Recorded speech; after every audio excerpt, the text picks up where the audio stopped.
Next on the list is the floor.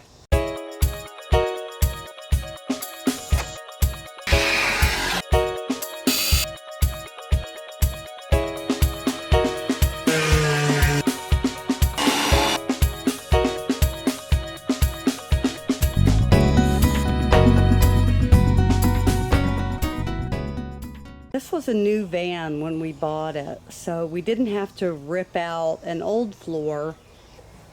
What I did was spray it with Rust-Oleum matte clear.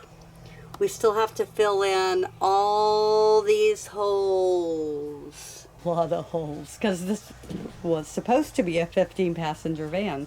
They actually wired it for an RV, so it has never been a 15-passenger van, but it does have all the holes in the floor. So I'll show you what we got to fill it in. This stuff sounded interesting. I was reading all the different silicone caulk, and what I liked about the fire barrier caulk was that it can, of course, withstand really high temperatures. And over here in my goodie box, this is what I sprayed all over the interior of the van. Before we put insulation in all these pockets, I sprayed it in the pockets of the van too. Just a little extra sealant. We're going to start by making a paper template. Nick is cutting out some oversized manila paper. It's like a manila folder thickness. You can also use cardboard. I prefer for it to be flexible so that you can smash it into that corner. Here I am just tracing around some of the odd shapes. And then I'll refine that line, cut it out, and see how it fits. This is a rough template. So from this template, we're going to refine it, and then we'll cut out our insulation and refine that, and on top of that, we'll cut our wooden floor. Those are rubbings of the holes underneath. If you want to keep up with where those holes are, if you're planning on using those for your bolts. I'm cutting around the wheel well, so I'm creating darts around the wheel until it fits down flat around the edges. And that's the same technique I used on the insulation, if you want to see that video. And really, you're just pushing it into the corner, drawing, cutting, refining. You know, if you cut a chunk out, then just tape a chunk back in. Then we're seeing how that fits. Nick has been hard at work out here. Let me show you what he's doing. These are the patterns that we made of the floor. Now he has taped it to foam insulation and cut it out. He has found that that using the jigsaw is actually even easier than an X-Acto knife and popping it, right? Yeah. It just makes a nice clean line. Yeah. Which jigsaw blade did you end up using? The multi-purpose? No, it was a really thin one, like that, so I could get around corners. Oh, let's take a look at it. Okay, here, I'll get up real close to it. And have you really been enjoying the battery-powered jigsaw? Yeah. It's really easy. It doesn't matter what blade you use, but the thinner ones are easier to turn. Now we did get bolts. We got these These are going to go all the way down through all the layers and through the metal. And we got self-locking nuts, or nylon locking nuts to go on them. And we're using the existing holes from, this was a passenger van. So yeah, we're using the holes from that. That is a freaking good fit. Okay. Okay, board number 1, or insulation number 1. Now, we do still have to fill in a few places, low spots that we're going to fill in between the ribs.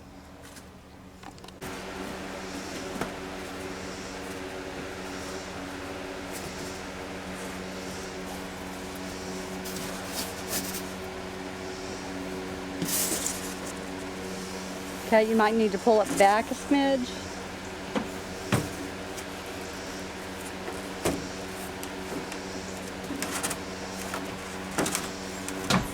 Okay, now don't break it. We can always cut it out. You know what? Flip it over if you're not sure. Flip it over because it looks like you've got a little extra space on the other side. He didn't make a notation of which side was up, which is you know, something that you should just get used to doing when you're working with patterns and doing this sort of thing. Does that fit a little better? Yeah. Yep. That's it. That is it. It's fitting all the way down over there. Yeah. Fantastic. It's bent though. Well, that's okay. It'll be flat soon. Okay, the third one is just a smidge off, so he's going to trim it a little bit, and then we're going to dry fit it again.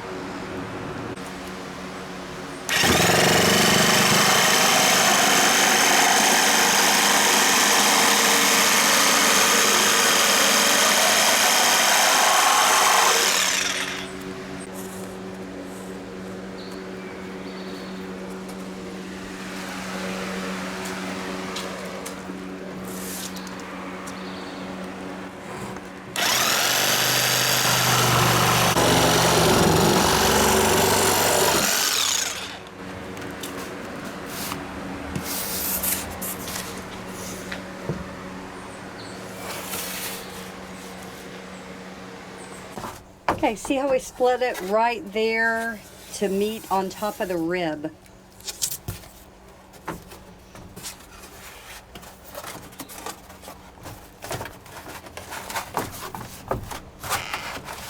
Yay! Ready! One more step done.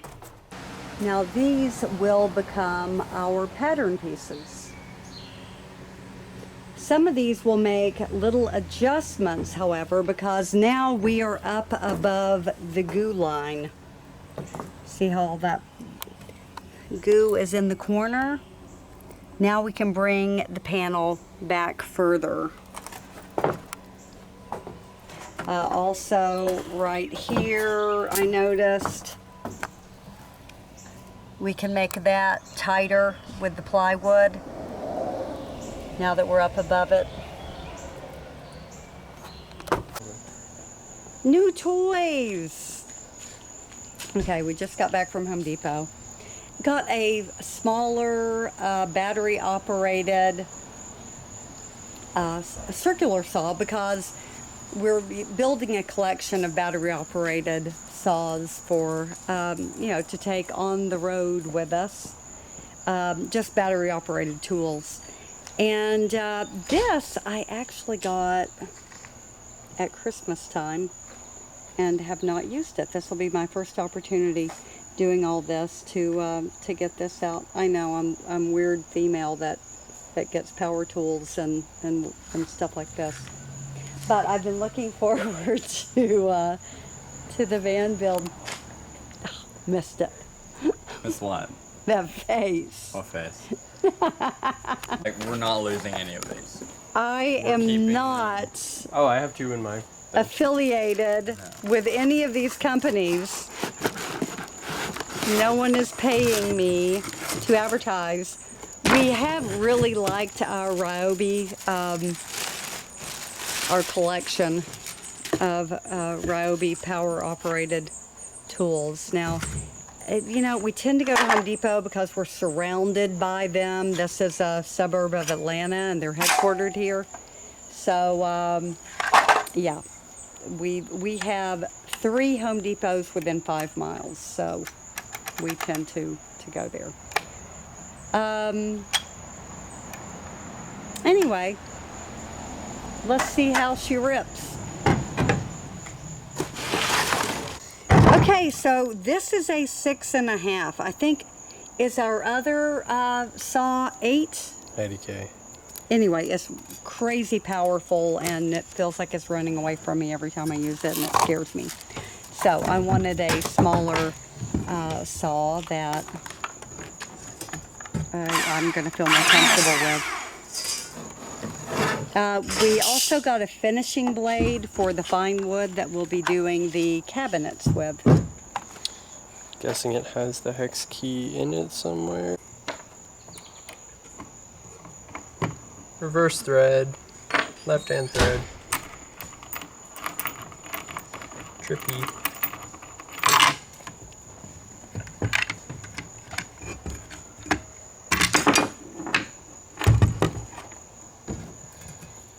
Battery is out, obviously.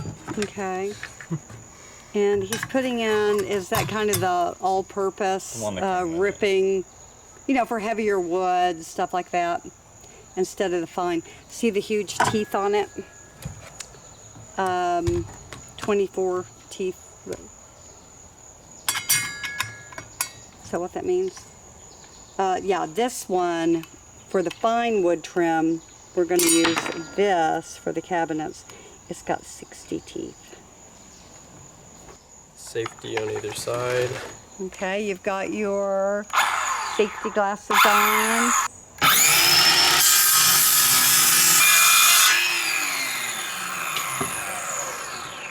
Cuts like butter. Now, they made a good point that when you're doing a curve, put it on 0. See those see those numbers on the side? Put it on 0 because then the blade is just going up and down, which is good on the curve. As opposed to kicking forward.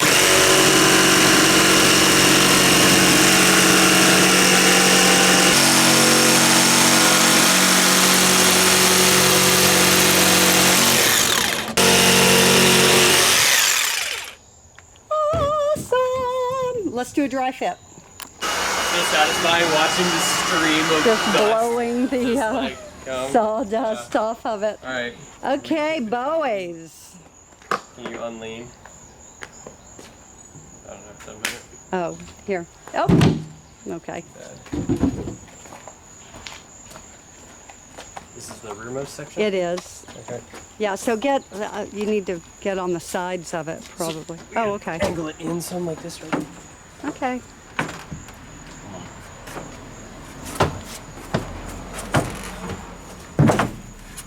Should we do any kind of tongue and groove overlap? Yeah. Not necessarily. But you're gonna have plenty of Well, we're gonna. shear strength bolting to the floor. Yeah, that's true. How's it feel, guys? It's good. Like one, especially once it's Wow, blasted. that feels really solid. Don't you think? Yeah, for sure.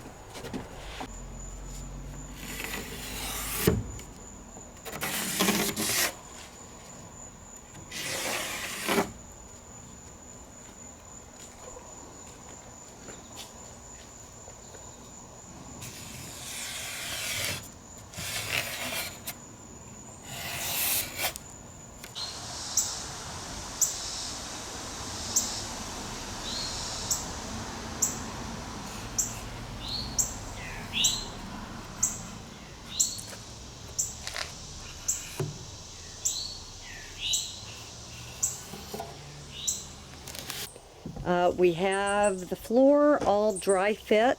I find it helpful that the more complex your design, the more you need to label. Just quick notes about where to put things in. We're gonna pull all this stuff out of here, and could we figure it out? Sure. I mean, there's not that many pieces, but it doesn't hurt just to take a second to label things to make it easier. Okay, I've been coming through measuring the sizes we need and then labeling where they go. You can see that has a 1 and a corresponding 1. And all these other ones. And now Nick is cutting them out. And you can see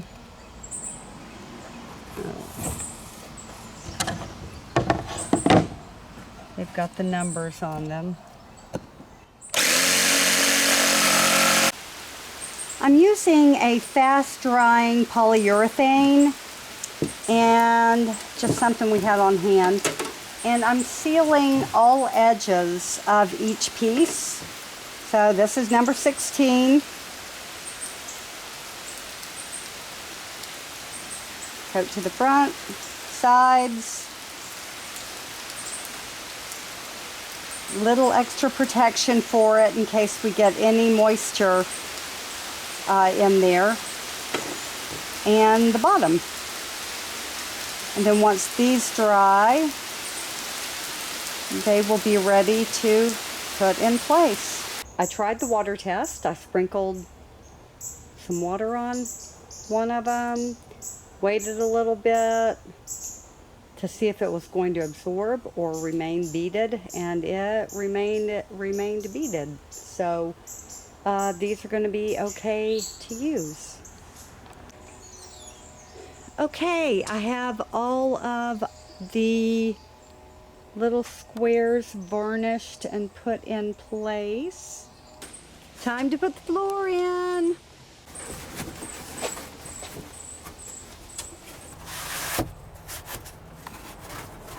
Ta-da! Okay.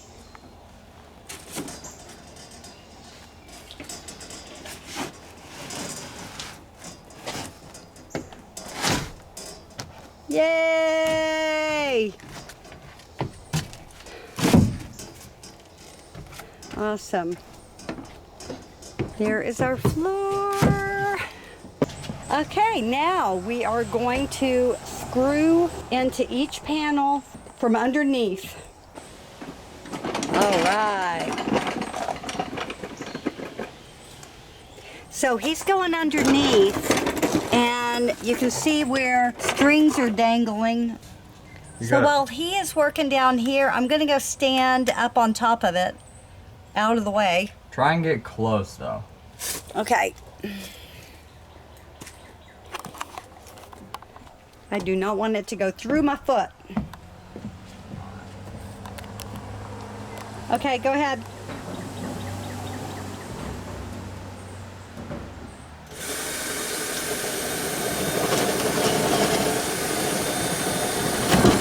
There it is.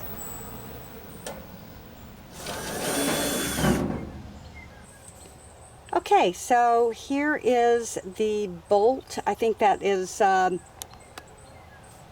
3.5 inches long by 7/16. It's zinc, so it won't rust. It's supposed to be indoor outdoor. Locking nut. Locking nut. I've already dropped that one through the floor. We're getting ready to finish up the floor. Nikki has everything put in, and we have holes drilled, but we had to get the washers to go in.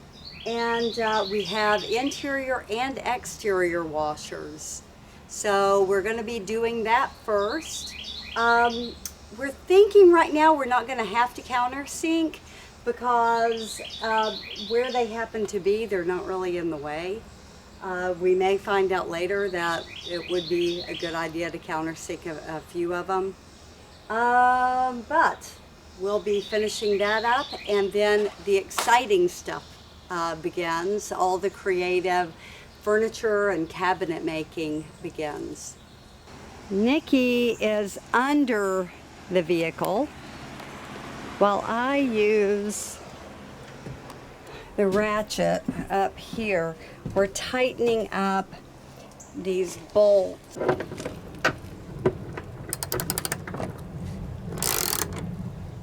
So he's holding it from below. His space down there is limited, and it's easier for me to do the ratcheting from above to tighten these up. You're good. Okay. I realized I didn't have an ending to this video. So it is now winter, and we hope you enjoyed this video. Please hit the like button. It really helps us out. It helps our channel grow. It helps even more if you subscribe, so we would appreciate that. And you can follow our whole van build and traveling that we're going to do afterwards. Hit the bell notification if you want to be notified when we post new videos. Thanks again. Bye.